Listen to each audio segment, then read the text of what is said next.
तु नः सस्वत् तत्र तत्र जगद्गुरु भवतो दर्शनं यत् स्यात् पुनर्भव दर्शनम्।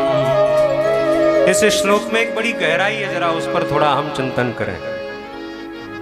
भगवान मेरे जीवन में विपत्ति आए, विपदा संतु, पर कैसे? बोले शाश्वत। महाराज ऐसे नहीं कि आज आ जाए फिर कल ना आए, निरंतर प्रतिपल प्रतिक्षण मेरे जीवन में विपत्तियां ही आती रहे। भगवान ने पूछा इससे क्या होगा? महाराज यदि विपत्तियां आएंगी तो होगा क्या? तो विपत्ति का फल क्या है? कुंती कहती है भवतः दर्शनम। जब मेरे जीवन में विपत्ति थी तो मेरा भतीजा द्वारका में न रह करके हमारे साथ रहा, तो आपका दर्शन होता रहा। और आज मैंने देख लिया कि मेरा बेटा राजा बन गया, तो वही मेरा कन्हैया मुझे छोड़ के फिर द्वारका जा रहा है। तो विपत्ति का फल क्या है? भगवान का दर्शन। जहां विपत्ति रहती है भगवान वहीं रहते हैं। जब उत्तराखंड की हमारे शास्त्री जी जाते हैं, कई बार कथा करने, बताते हैं अपने अपने अनुभव कि जब गाड़ी लगता है कि पलटने वाली है तो महाराज तुरंत राम रक्षा स्तोत्र शुरू कर देते हैं। बाकी ताश की गड्डी भी धर के ले जाते हैं, बाकी खेल रहे हैं। अच्छा ये बताओ, भगवान का बढ़िया चिंतन कब होता है? जब आपके जीवन में राम राम तो हम कहते ही हैं, राम राम राम, लेकिन जब व्यक्ति के जीवन में जब बहुत भयंकर कष्ट आता है, शोन्तः सरस्वरबलेन गृहीत आर्तो दृष्ट्वा गरुत्मतिखौ उपात्त चक्रम उत्क्षिप्य सांबज करम गिरमाह कृक्षान नारायणाखिल गुरो भगवन नमस्ते। जब गजेंद्र की सूंड डूबने वाली थी और बिल्कुल लगता था कि मैं मरने वाला हूं, तो पुकारा हे नारायण मेरी रक्षा करो, हे नारायण मेरी रक्षा करो। इसका मतलब यह है कि जब विपत्ति आएगी तभी वो पुकार निकलेगी।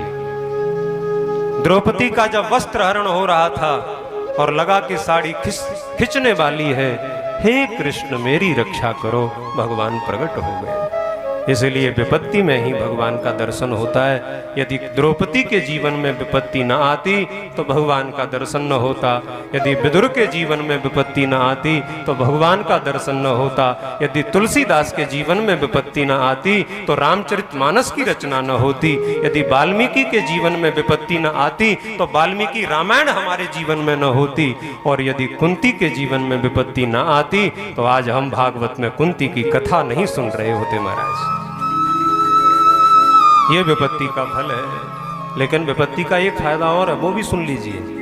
भवतो दर्शनम एक पाठ, और फिर बोले महाराज एक कृपा और करो, बोले पुनर्भव दर्शनम। ये भव दर्शन क्या है? बोले ये संसार, ये भवाटवी, बार बार आना बार बार जाना, ये बड़ा झंझट है। बार बार आना बार बार जाना, ये झंझट लगता है कि नहीं? आपने एक ही बच्चे को सब्जी मंडी में एक ही बार जाएगा और कह दे कि बेटा धनिया और भूल आयो, एक बार और चले जाओ, तो नाराज हो जाएगा। अब नहीं जाऊंगा, झोला फेंक देगा, पैसे फेंक देगा, पहले क्यों नहीं बताया? उसको बार बार जाने में कष्ट होता है। ऐसे संसार का सबसे बड़ा कष्ट है संसार में बार बार आना बार बार जाना। इसलिए प्यारे, जिसके जीवन में विपत्ति आती है, आपका दर्शन होता है, उसका फल है कि फिर उसे संसार में कभी आना नहीं पड़ता। वो तो हमेशा के लिए मुक्त हो जाता है, मुक्त हो जाता है। इस तरह से यह भाव वर्णन किया। उसके बाद में भगवान ठहर गए और भगवान रुक गए। तब तो कहना ही क्या, पांडवों को लेकर के गए। पांडवों ने पूछा कहाँ जा रहे हो?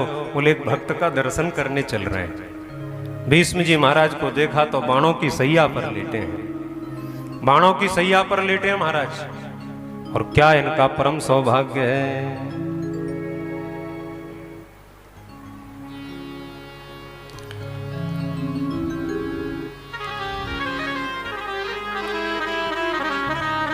क्या भीष्म जी का परम सौभाग्य है? जो अंतिम समय में भगवान का नाम स्मरण कर लेता है वो भी बड़ा भाग्यशाली है। कि सदैव देवो भगवान प्रतीक्षतां कलेबरं या पदिदं हिनोम्यहम् प्रसन्नः सारुणलोचनोल्लसत् मुखाम्बुजो ध्यानपथश्चतुर्भुज। गोविंद अभी तक तो यही चलता रहा कि हम अभी तक तो तुम्हारा दर्शन करने जाते थे, पर आज तो आपने बड़ी कृपा करी कि आप ही हमें दर्शन देने के लिए पधारे हैं। इसलिए प्यारे मेरी एक ही इच्छा है कि जब तक मेरी आत्मा आप में लय न हो जाए, जब तक मैं शरीर न छोड़ दूं, तब तक आप मेरी आंखों के सामने खड़े रहिए। भगवान मुस्कुरा गए। भगवान बोले, तातश्री आपको तो इच्छा मृत्यु का वरदान मिला है, और फिर जिसके सामने भगवान खड़े हो भला वो क्यों मरने का विचार करेगा, वो तो सोचेगा और जीवन जी लो। तो भीष्म जी कहते हैं, प्यारे बस आज मेरा जीवन का अंतिम क्षण है, अंतिम समय है। मैं प्रतीक्षा कर रहा था, लोग जीवन जीना सीख रहे हैं, लेकिन मैं प्रतीक्षा कर रहा था कि मैं कब मरूं। आज मेरे मरने की तिथि है, आज मेरे मरने का समय है, क्योंकि मैं हॉस्पिटल में पड़ा पड़ा हाय हाय कह करके मरना नहीं चाहता। मरने के बाद पुरंजन की तरह मैं नहीं सोच करके मरना चाहता, हाय मेरी पुरंजनी अब तेरा क्या होगा। मैं मरते मरते ये नहीं कहना चाहता कि मेरे बेटों का क्या होगा, मेरी बिटियाओं का क्या होगा। मैं तो अंतिम समय में मरते समय मैं तो केवल आपका दर्शन करते करते मरना चाहता हूँ। पर प्यारे दर्शन करते समय मैं मरूं, उससे पहले आपको कुछ देना चाहता हूँ। अच्छा, आप इतने सब लोग यहाँ बैठे हो, हमारे शास्त्री जी बैठे हैं। एक महाराज देहात में बड़ी परंपरा है, जो बूढ़ा व्यक्ति हो जाए तो पड़ोस के लोग भी उसे रसगुल्ला खिलाने आते हैं। अरे भैया डोकरा बूढ़ा है, पता नहीं किस दिन छोड़ के चला जाए, जो खाए सो खिलाओ, जो पिए सो पिलाओ। तो बगल वाला लस्सी दे रहा है, किसी ने नींबू की शिकंजी बनाई तो दिया बब्बा है, किसी ने दही बड़े बनाए तो दिया बब्बा। बब्बा की खांसी बढ़ गई महाराज, इधर बच्चे हल्ला कर रहे हैं और बब्बा भी चोर के खाता है महाराज। धीरे से पड़ोसी दे जाते छुपा के रखता है, बच्चे चले जाते छुपा के खा लेता है। ये हमने देखा। और हमने कई बार देखा कि जो बूढ़ा व्यक्ति होता है तो घर का मुखिया कहता है, अरे देखो अपनी बहुओं से अब इनका जीवन ही कितना है, इनको जो खाएं सो खिलाओ। पर मैं ये तुमको एक बात बताना चाहता हूं कि अंतिम में जो हम कर रहे हैं ये ठीक नहीं है। कि खाते पीते तो जिंदगी निकल गई, पर अंतिम क्षण में करना क्या चाहिए? बोले अंतिम क्षण में केवल एक काम करना चाहिए। हमारे शास्त्री जी ने तो बहुत ही एक उत्कृष्ट कार्य किया है, उसके लिए उनके लिए बहुत बहुत साधुवाद, बहुत बहुत बधाई, क्योंकि वानप्रस्थ जीवन को भूल गए लोग। बताओ, बुढ़ापा घर के लिए नहीं है, बुढ़ापा वन के लिए है। इसलिए जिनको बुढ़ापे में घर में अच्छा नहीं लगता, वो बुढ़ापे में वृंदावन में वानप्रस्थ धाम में आ जाए, महाराज जी के भजन करें, कथा सुने। शिव पुराण हो रहा है, कथा चलती है इनकी। सामन होगा तो शिव पुराण सुनाएंगे भक्तों को, हैं? फिर भागवत सुनाएंगे, फिर रामायण सुनाएंगे, बड़े अच्छे हैं।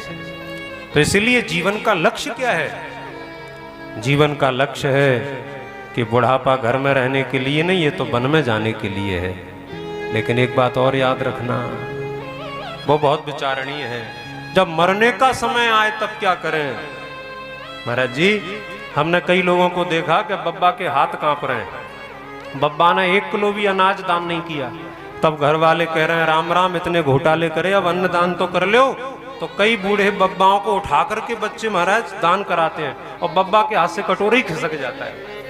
फिर घर वाले कहते हैं, बोले साहब अब बाबा मरने वाले हैं तो गोदान करा दो। कितने बेचारे लोग तो मर ही जाते हैं पर दान ही नहीं कर पाते।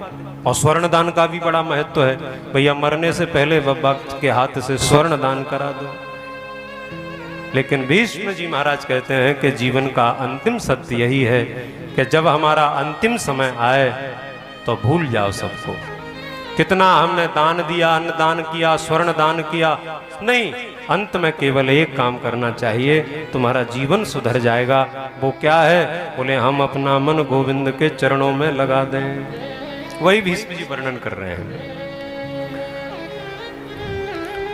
एते मते रूप कल्पिता वितृष्णा, एते मते रूप कल्पिता वितृष्णा, भगवती सात्वत पुंगवे विभूमि स्वसुखमो पगते क्वचित् हर्तुं स्वसुखमुपगते क्वचित् हर्तुं प्रकृतिमुपेयुषि यद्भव प्रवाह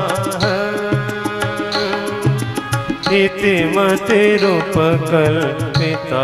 वितृष्णा। ये तो महाराज बड़ी लंबी स्तुति है, इसलिए भीष्म जी कहते हैं प्यारे मैं अपनी मति मैं अपनी बुद्धि आपके चरणों में समर्पित कर रहा हूं। तो भगवान भी धीरे से बोले मति बुद्धि सबसे ज्यादा मलिनता तो इसी में भरा पड़ा है। तो महाराज तुम्हारी बुद्धि ठीक है कैसी है?